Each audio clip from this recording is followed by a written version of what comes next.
ನಮಸ್ಕಾರ. ಕಿರಣ ಸರಸ್ವತಿ ಯೂಟ್ಯೂಬ್ ಚಾನಲ್ಗೆ ನಿಮಗೆ ಆತ್ಮೀಯವಾದ ಸ್ವಾಗತ. ಮಾವಿನ ಎಲೆಗಳ ಔಷಧೀಯ ಗುಣಗಳನ್ನು ಕೇಳಿದರೆ ಅಚ್ಚರಿ ಪಡುವಿರಿ.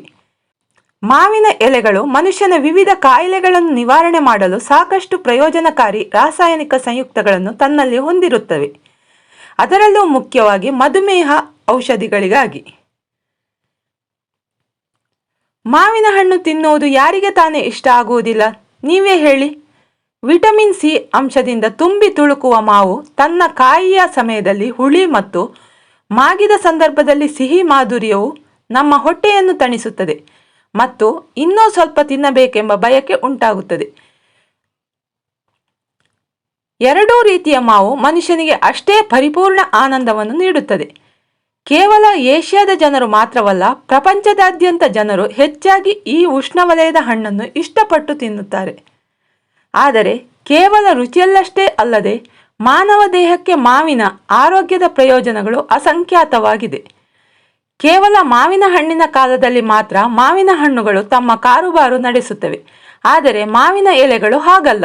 ಎಲ್ಲ ಕಾಲದಲ್ಲೂ, ಅಂದರೆ ಇಡೀ ವರ್ಷದಲ್ಲಿ ಮಾವಿನ ಎಲೆಗಳು ಹಲವಾರು ಶುಭ ಸಂದರ್ಭಗಳಲ್ಲಿ ನಡೆಯುವ ಎಲ್ಲ ಬಗೆಯ ಪೂಜೆ ಕೈಂಕರ್ಯಗಳಿಗೆ ಲಭ್ಯವಿದೆ.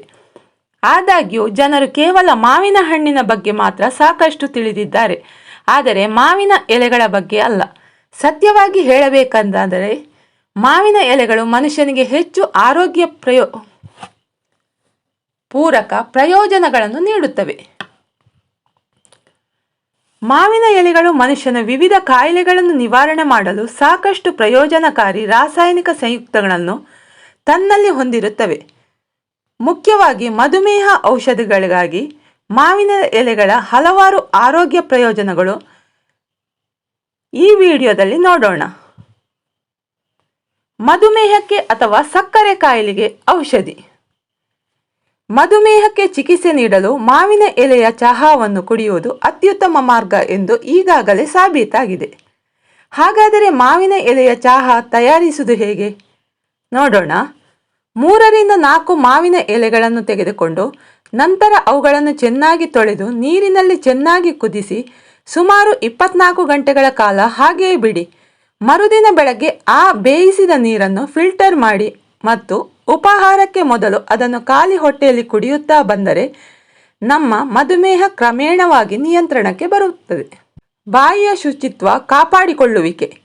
ಯಾರಿಗೆ ಆದರೂ ಆರೋಗ್ಯಕರ ವಸಡು ಮತ್ತು ಆರೋಗ್ಯಕರ ಹಲ್ಲುಗಳು ಸುಂದರವಾದ ನಗುವಿನ ಒಂದು ಭಾಗವಾಗಿದೆ ಮತ್ತು ಬಾಯಿಯ ಸ್ವಚ್ಛತೆಯನ್ನು ಕಾಪಾಡಿಕೊಳ್ಳುವುದರಿಂದ ಹೊಳೆಯುವ ಬಿಳಿ ಹಲ್ಲುಗಳು ಪಡೆಯಲು ನಮಗೆ ಸಾಧ್ಯವಾಗುತ್ತದೆ. ಮಾವಿನ ಎಲೆಗಳಲ್ಲಿ ಟ್ಯಾನಿನ್ ಅಸ್ತಿತ್ವದ ಕಾರಣ ಬೆಟಲ್ ಎಲೆಗಳಲ್ಲಿರುವ ಅದೇ ಸಂಯುಕ್ತಗಳು ಮಾವಿನ ಎಲೆಯಲ್ಲೂ ಇದ್ದು ಅನಾರೋಗ್ಯಕರ ವಸಡುಗಳು ಮತ್ತು ಹಲ್ಲುಗಳಿಗೆ ಚಿಕಿತ್ಸೆ ನೀಡಲು ಉತ್ತಮವಾಗಿದೆ ಎಂದು ತಿಳಿದು ಬಂದಿದೆ. ಕಂದು ಮಾವಿನ ಎಲೆಗಳು ವಸಡುಗಳ ಮತ್ತು ಹಲ್ಲುಗಳ ಆರೈಕೆಗೆ ಉತ್ತಮ ಎನಿಸಿಕೊಳ್ಳುತ್ತವೆ ಎಂದು ಕೇವಲ ಕೆಲವೇ ಜನರಿಗೆ ತಿಳಿದಿದೆ. ಇದಕ್ಕೆ ಅನುಸರಿಸಬಹುದಾದ ಒಂದು ತಂತ್ರ ಎಂದರೆ ಕೆಲವು ಹಳೆಯ ಬಲಿತ ಮಾವಿನ ಎಲೆಗಳನ್ನು ತೆಗೆದುಕೊಂಡು ಅದನ್ನು ಸರಿಯಾಗಿ ಸ್ವಚ್ಛ ಮಾಡಿ ಎಲೆಗಳನ್ನು ತುಂಡುಗಳಾಗಿ ಚೂರು ಮಾಡಿ ನಂತರ ನೀರು ಹಳದಿ ಬಣ್ಣಕ್ಕೆ ಬರುವವರೆಗೂ ಬಿಸಿ ನೀರಿನಲ್ಲಿ ಚೆನ್ನಾಗಿ ಕುದಿಸಿ ಆ ಕುದಿಸಿದ ನೀರನ್ನು ಆರಿದ ಮೇಲೆ ಹಲ್ಲುಗಳನ್ನು ಮತ್ತು ವಸಡುಗಳನ್ನು ಸ್ವಚ್ಛ ಮಾಡಲು ಉಪಯೋಗಿಸಬಹುದು. ಇದರಿಂದ ನಮ್ಮ ಬಾಯಿ ಸ್ವಚ್ಛತೆಯಿಂದ ಕೂಡಿ ಬಾಯಿಯ ದುರ್ವಾಸನೆಯಿಂದ ದೂರವಾಗುತ್ತದೆ. ಸುಟ್ಟ ಗಾಯಗಳನ್ನು ಗುಣಪಡಿಸಲು ಚಮತ್ಕಾರ. ಸುಟ್ಟ ಗಾಯಗಳನ್ನು ನಿವಾರಿಸಲು ಸರಳ ಮಾರ್ಗವಾಗಿ ಮಾವಿನ ಎಲೆಗಳು ಈ ಸಂದರ್ಭದಲ್ಲಿ ಕೆಲಸಕ್ಕೆ ಬರುತ್ತವೆ. ಅದಕ್ಕಾಗಿ ನಾವು ಮಾಡಬೇಕಾದುದು ಇಷ್ಟೇ. ಒಣಗಿದ ಮಾವಿನ ಎಲೆಗಳನ್ನು ತೆಗೆದುಕೊಂಡು ಅವುಗಳನ್ನು ಬೂದಿಯಾಗುವವರೆಗೂ ಸುಟ್ಟು ಕೇವಲ ಅದರ ಭಸ್ಮವನ್ನು ಗಾಯದ ಮೇಲೆ ಸಿಂಪಡಿಸಿದರೆ ಆಯಿತು. ಅಧಿಕ ರಕ್ತದ ಒತ್ತಡದ ಅಪಾಯವನ್ನು ತಕ್ಷಣ ಕಡಿಮೆ ಮಾಡಿ.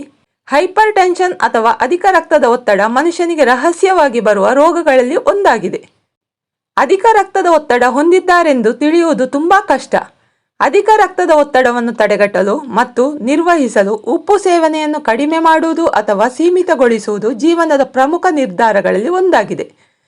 ಇಲ್ಲದಿದ್ದರೆ ಇದೇ ಕಾಯಿಲೆ ಮುಂದೆ ಭವಿಷ್ಯದಲ್ಲಿ ಹೃದಯಕ್ಕೆ ಸಂಬಂಧಿಸಿದ ಕಾಯಿಲೆಯಾಗಿ ಬದಲಾದರೂ ಆಶ್ಚರ್ಯವಿಲ್ಲ. ಆದರೆ ರಕ್ತದ ಒತ್ತಡವನ್ನು ಸಾಮಾನ್ಯ ವಲಯದಲ್ಲಿ ಉಳಿಯಲು ನಾವು ಮಾಡಬೇಕಾದ ಏಕೈಕ ವಿಷಯ ಇದಲ್ಲ. ಅಧಿಕ ರಕ್ತದ ಒತ್ತಡವನ್ನು ಕಡಿಮೆ ಮಾಡಲು ಒಂದು ಪ್ರಬಲ ಮಾರ್ಗವೆಂದರೆ ಮಾವಿನ ಎಲೆಯ ಚಹಾವನ್ನು ಸೇವಿಸುವುದು. ಮಾವಿನ ಎಲೆಗಳಲ್ಲಿ ಕೆಲವು ಸಂಯುಕ್ತಗಳು ಅಧಿಕ ರಕ್ತದ ಒತ್ತಡವನ್ನು ಕಡಿಮೆ ಮಾಡುತ್ತದೆ ಎಂದು ಸಾಬೀತಾಗಿದೆ. ಆದಾಗ್ಯೂ ನೀವು ಆ ತಕ್ಷಣಕ್ಕೆ ಈ ಪ್ರಯೋಜನವನ್ನು ಪಡೆಯುವುದಿಲ್ಲ. ಮಾವಿನ ಎಲೆಗಳ ಬೇಯಿಸಿದ ನೀರನ್ನು ಕುಡಿಯುವುದರಿಂದ ರಕ್ತದ ಒತ್ತಡ ಕ್ರಮೇಣ ಕಡಿಮೆಯಾಗುತ್ತಾ ಬರುತ್ತದೆ. ಈ ಮಾಹಿತಿ ನಿಮಗೆ ಇಷ್ಟವಾದರೆ ವಿಡಿಯೋವನ್ನು ಲೈಕ್ ಮಾಡಿ, ಶೇರ್ ಮಾಡಿ ಮತ್ತು ಕಮೆಂಟ್ ಮಾಡಿ. ನೀವಿನ್ನೂ ನಮ್ಮ ಚಾನಲನ್ನು ಸಬ್ಸ್ಕ್ರೈಬ್ ಮಾಡಿಲ್ಲ ಎಂದಾದರೆ ದಯವಿಟ್ಟು ಸಬ್ಸ್ಕ್ರೈಬ್ ಮಾಡಿ ಬೆಂಬಲ ನೀಡಿ. ಧನ್ಯವಾದಗಳು.